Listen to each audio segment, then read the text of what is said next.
We come down here a couple times a year, and we do around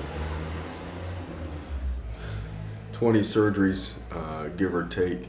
We operate 3 to 4 days, anywhere from hernias to tubal ligations to ganglion cysts.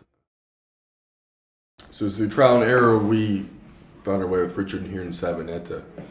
And so this is our fourth time being able to come down to Savinetta, or Cabarete in Savinetta, to operate.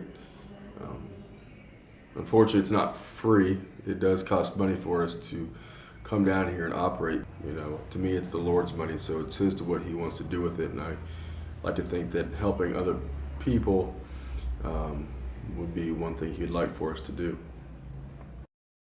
And the couple times now I've brought my family, and so my children have been able to see what I have seen and kind of realize that life is different outside of their world.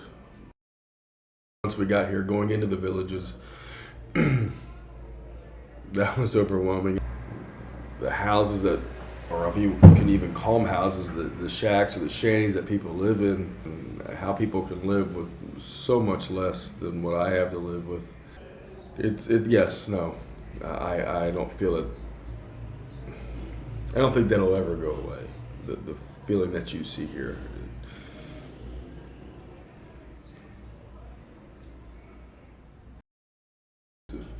If I didn't come to this town, and for the people that don't really have anything, which actually is quite a few people, they may never get this surgery. So to me, the mission is going somewhere that's underserved,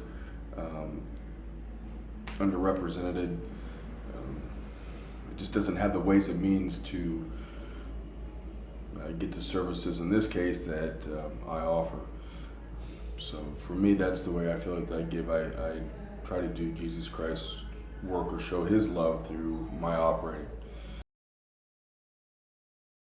So to me, that's how I interpret the mission work. And again, that always growing up in the Brethren of Christ Church, missionaries was not an uncommon thing to have a missionary on your refrigerator. Pray for them and their family. So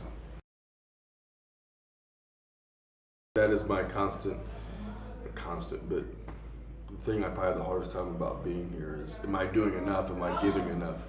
So. Okay. Yeah, I'm coming.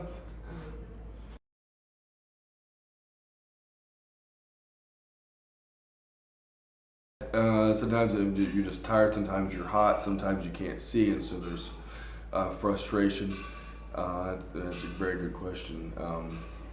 I think more of it I feel either after, in the evenings, when I'm praying, maybe 3 months later, maybe something just hits me, or maybe it's the time right before I get back here.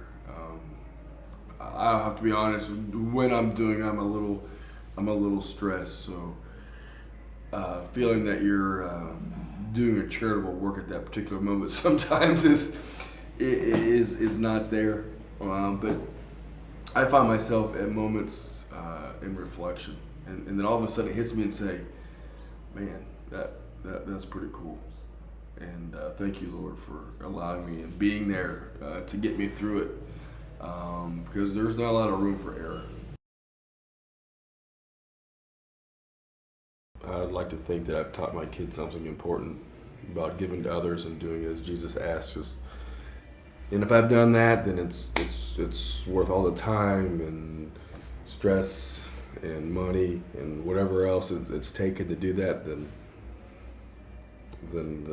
to me, it's successful.